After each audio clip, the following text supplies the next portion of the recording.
పల్నాడు జిల్లా ముప్పాలలో మంత్రి అంబాటి రాంబాబుకు చేదు అనుభవం ఎదురైంది. రోడ్డు ప్రమాదంలో ముప్పాలకు చెందిన మన్సూర్ అలీ చనిపోయారు.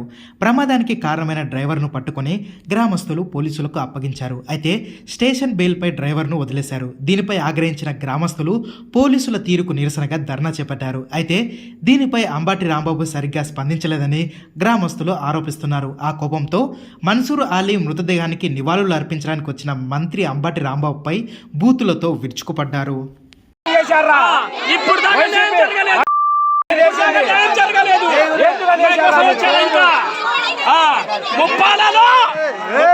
వైసీపీ మేము లేకపోతే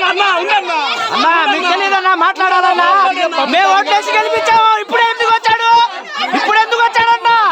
లేకపోతే మా అమ్మందరూ సమ్మ కొట్టమను. ఇప్పుడు అడిగి న్యాయం జరగలేదు. దేనికి వచ్చాడు ఇప్పుడు ఎందుకు వచ్చాడు? ఇప్పుడు సంచి తర్వాత వచ్చాడన్నా చేసుకుంటారా? ఈసారి వచ్చే చెప్పులతో కొట్టాలా? ఈసారి